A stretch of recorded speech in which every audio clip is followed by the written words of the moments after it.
Valedictorian. Magandang gabi at maligayang pagdating sa 11th Witch Tagalog Horror Stories.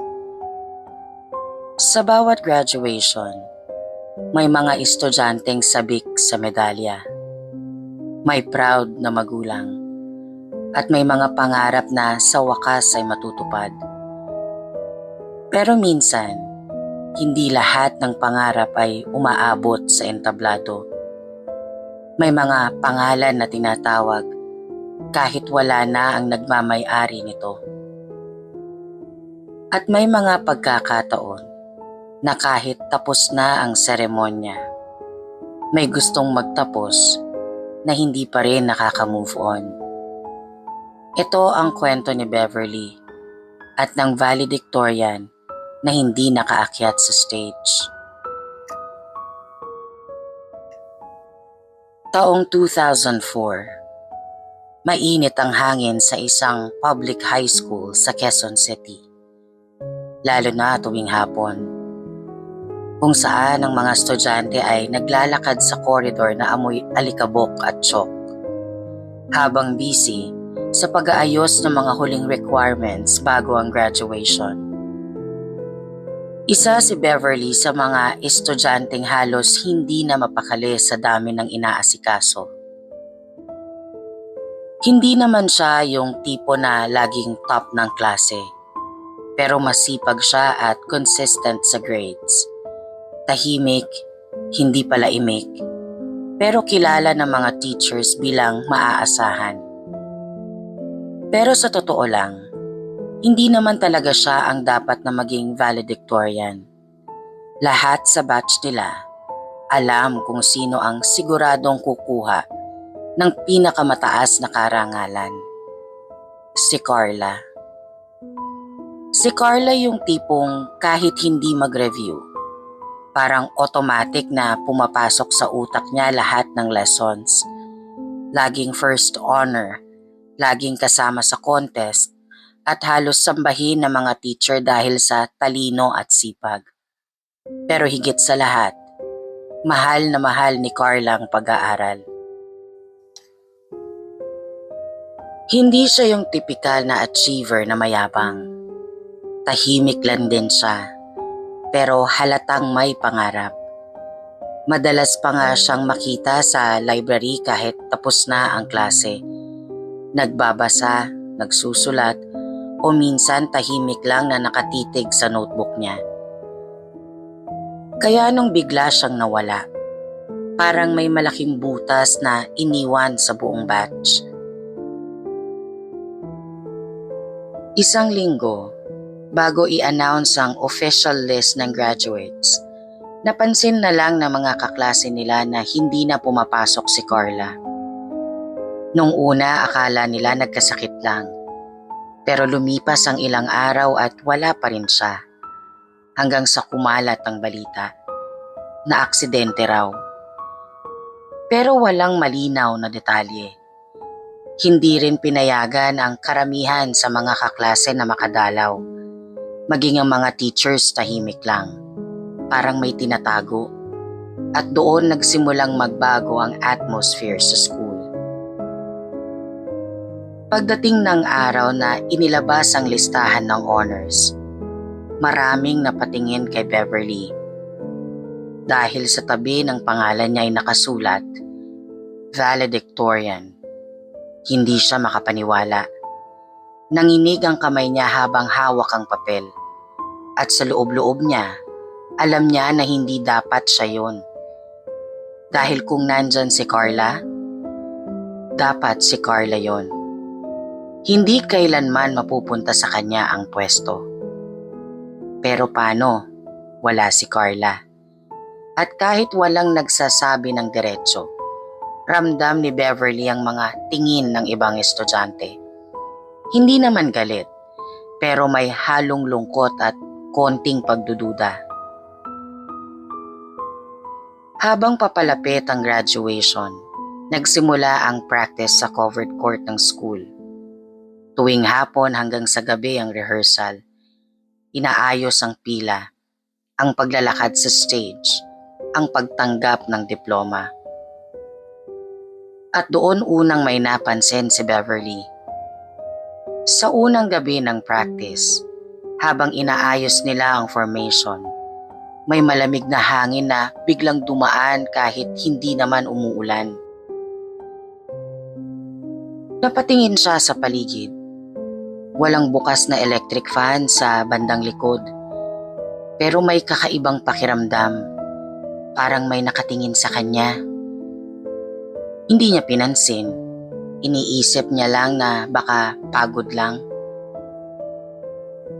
Pero sumunod na gabi, habang nagpa-practice sila ng pag-akyat sa stage, biglang may nahulog na kahoy mula sa itaas ng bubong ng stage. Malakas ang tunog. Nagkagulo ang mga estudyante. Baka may pusa lang, sabi ng isang teacher. Pero nung tinignan nila, walang kahit anong gumagalaw. Tahimik. Masyadong tahimik. Doon na nagsimula ang usapan. May mga estudyante na nagsabing may nakikita raw silang babae sa taas ng stage kapag gabi. Nakatayo lang at hindi gumagalaw. Minsan parang nakatingin sa mga nagpa-practice. Minsan naman parang nakatalikod. Walang gustong mag-confirm, pero walang gustong magstay mag-isa. Isang gabi, ginabi si Beverly sa school. May inaayos pa siyang speech para sa valedictory address niya.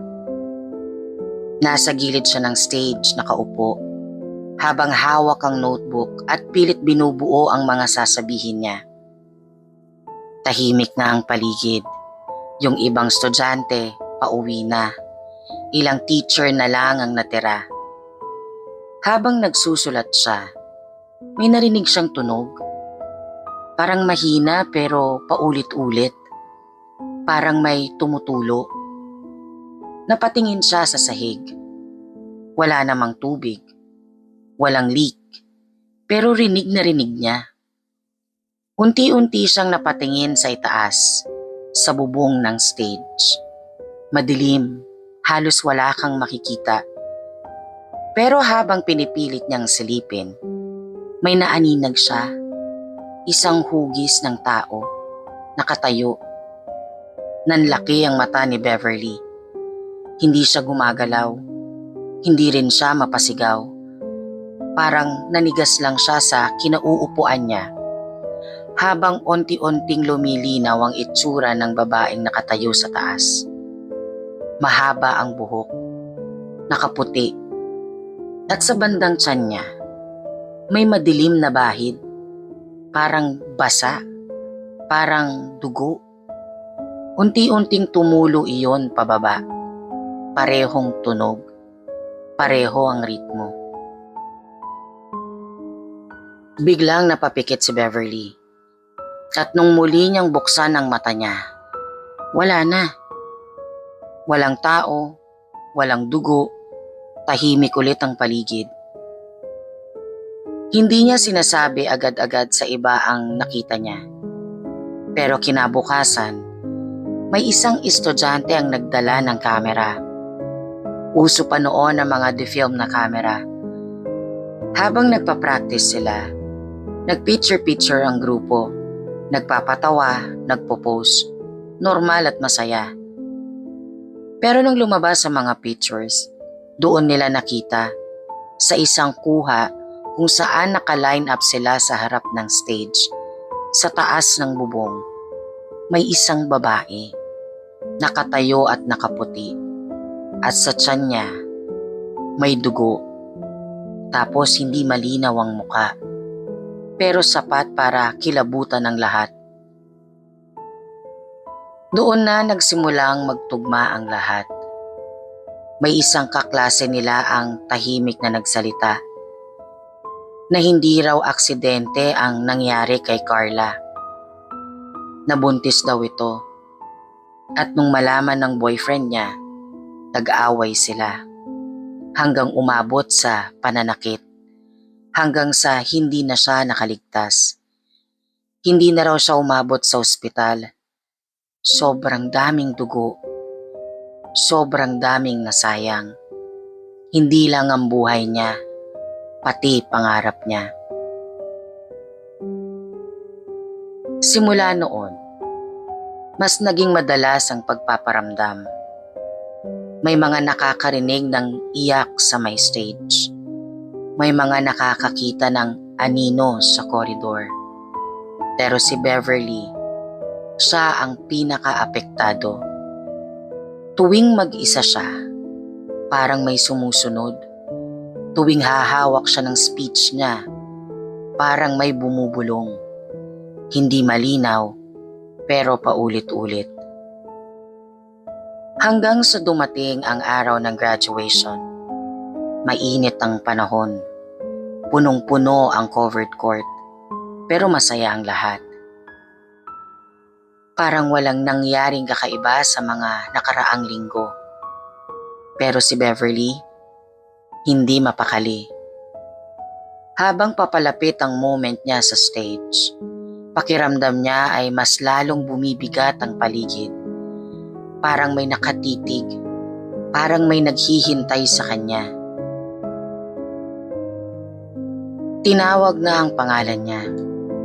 Umakyat siya sa stage. Nagpalakpakan ng mga taong nakangiti. May kumukuha ng pictures niya. Pero habang nakaharap siya sa mga tao, biglang lumamig ang hangin. At sa gilid ng paningin niya, may nakita siya. Nakatayo ulit yung babae. Mas malinaw na ngayon. At sa pagkakataong yon, nakita niya na ang mukha ni Carla. Hindi naman galit ang itsura nito. Hindi rin siya umiiyak. Pero nakatingin lang, diretso kay Beverly. At dahan-dahan, inangat nito ang kamay niya. Parang inaabot ang isang bagay. Napatingin si Beverly sa hawak niyang papel. Yung speech niya. Yung pinaghirapan niyang buuin. Yung hindi naman dapat talaga para sa kanya. Nanginig ang kamay niya habang nagsimula siyang magsalita. Sa una maayos pa. Pero habang tumatagal, parang may ibang pumapasok sa isip niya. May mga salitang hindi niya isinulat, pero lumalabas sa bibig niya. Mga salitang tungkol sa pangarap, sa sakripisyo, sa pagkawala, sa mga bagay na hindi natapos. Tahimik ang lahat, walang gumagalaw. Parang may ibang presensya sa stage. Pagkatapos ng speech, bumaba si Beverly na parang wala sa sarili.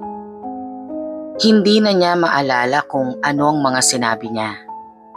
Pero sabi ng mga kaklase niya, parang hindi siya yung nagsalita. Parang iba.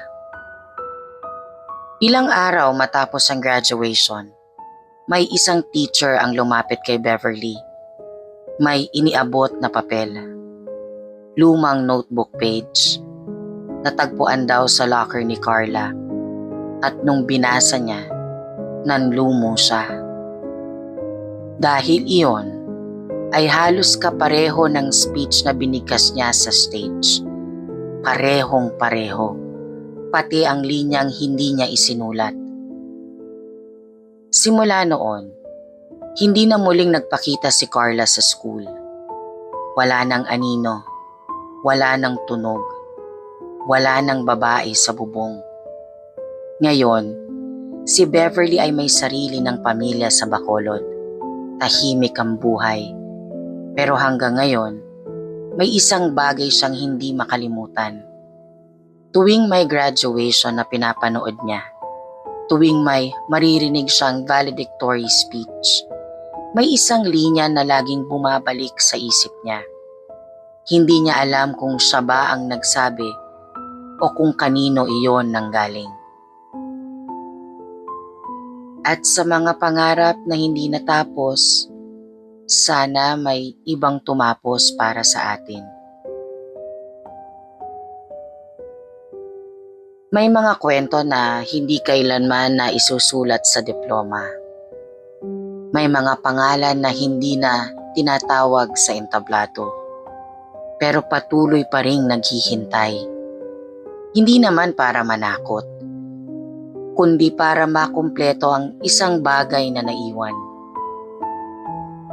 Kaya sa susunod na makarinig ka ng palakpakan sa graduation, siguraduhin mong lahat ng dapat nandun ay talagang nakaakyat sa stage.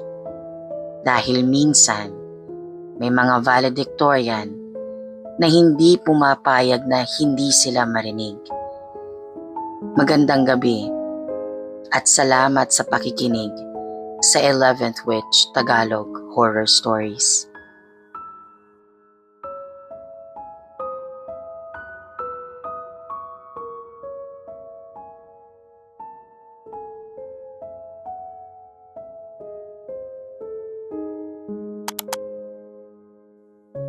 Thank you for watching, Mambabarang and friends. Please don't forget to like, subscribe, and hit the notification bell for more scary stories.